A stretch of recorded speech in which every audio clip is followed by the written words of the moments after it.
আসসালামু আলাইকুম। আমরা এই মুহূর্তে আসছি জান্নাতুল মাওয়া হাফিজিয়া মাদ্রাসা এতিমখানা। এখানে আসছিলাম মূলত একটা ইউরো ল্যাম্পের আয়োজনে, এবং মাদ্রাসার ছাত্রদের ভাইদের উপহার নিয়ে আসছে আমাদের ইউরো ল্যাম্প সংগঠন। আমাদের ইউরো ল্যাম্প সংগঠন মূলত, আমিও এই ইউরো ল্যাম্পের একজন কর্মী। ইউরো ল্যাম্পের কর্মী হতে পারে আসলে নিজেকে অনেক ভালো লাগছে, কারণ ইউরো ল্যাম্প মূলত শুধু এই ধরনের কাজই করে না, নিরাপদ সড়ক চাই এই সংগঠনটার মূলত কাজ করে থাকে। এবং রাস্তাঘাটে দুর্ঘটনা হলে যে অ্যাক্সিডেন্ট হয়েছে, পরিবারকে আর্থিক সহযোগিতা এবং পরিবারটাকে কিভাবে চলবে সে ধরনের বিভিন্ন দিক নির্দেশনা, এবং ওই যে দুর্ঘটনা কবলিত ব্যক্তিকে সুচিকিৎসা এবং সব ধরনের সার্বিক সহযোগিতা করে থাকে আলহামদুলিল্লাহ। আর আজকেও আসছি মূলত মাদ্রাসার ছাত্রদের উষ্ণ উপহারের জন্য, আর তাদের সাথে মূলত একটু রাতের ডিনার করব, যেটা আসলে এই অনুভূতি আসলে বলে বোঝানোর মতো না।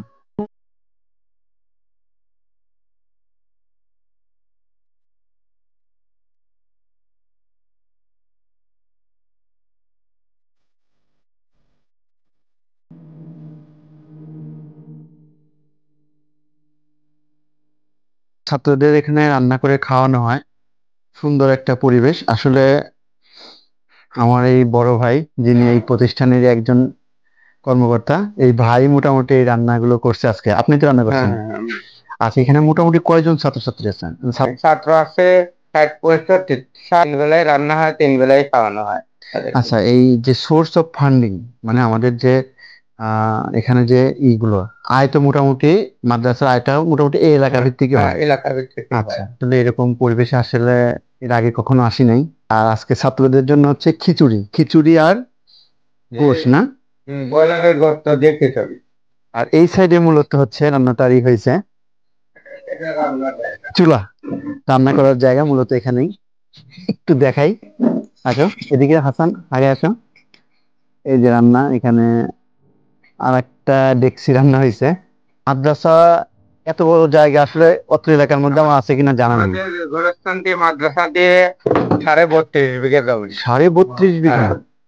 হ্যাঁ, 32.5 বিঘা। আনবিলিভেবল আসলে, এত বড় জায়গা।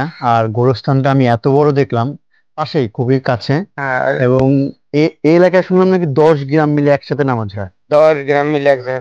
হ্যাঁ ঈদের নামাজ হয়। হ্যাঁ, এদের নামাজ ও, হয়। মোটামুটি আসলে যেটুক মাঠ আছে ওই মাঠে আটে না, আরো নিচেও দাঁড়ায়। শুনলাম যে মাঠটাও নাকি বড় করতেছেন হ্যাঁ আপনারা। হ্যাঁ। আচ্ছা। আমাদের আতাইকুলা থানার ওসি সাহেব উনি আসিয়ে উনি বললো যে আমি বহু জেলা ঘুরেছি, কিন্তু এত বড় ঈদগাহ মাঠ আমি দেখিনি। আমার জীবনেও আমি আসলে এত হ্যাঁ, বড় ঈদগাহ উনি মাঠ উনি বা এখানে। এত গ্রাম মিলে ঈদগাহ মাঠ এরকম নর্মালি দেখা যায় না, যেটা এই এলাকায় দেখুন। এটা আসলে ভ্রাতৃত্বের একটা বন্ধন। হ্যাঁ 10 গ্রাম একসাথে, মানে কি একটা ভ্রাতৃত্বের বন্ধন ছাড়া কখনোই সম্ভব না। হ্যাঁ হ্যাঁ।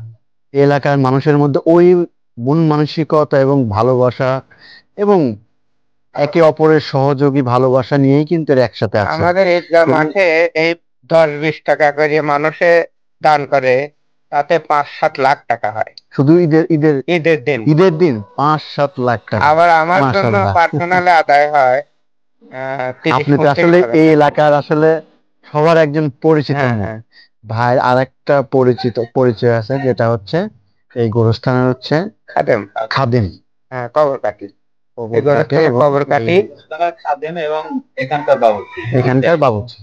আমার আরেকটা জিনিস হ্যাঁ সবচেয়ে আপনাদের এই খাদিমদের সবচেয়ে ভালো লাগে।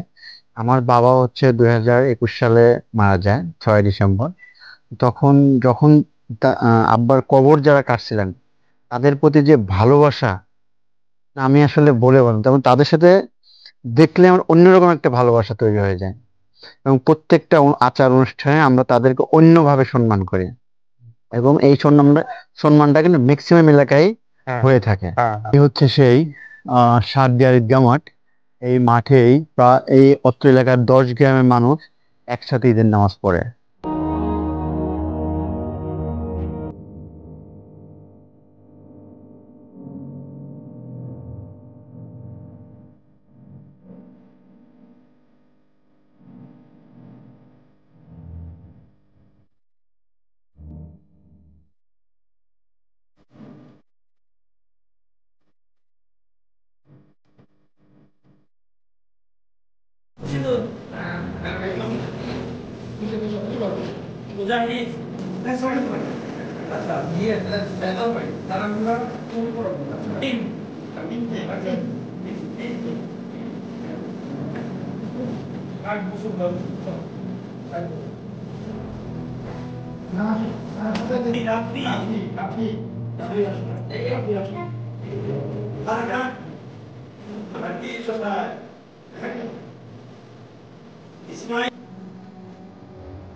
আচ্ছা তোমরা হ্যাঁ ওকে ঠিক আছে এবার আস্তে আস্তে আপনার নাই আস্তে আস্তে আমরা সবাই আছি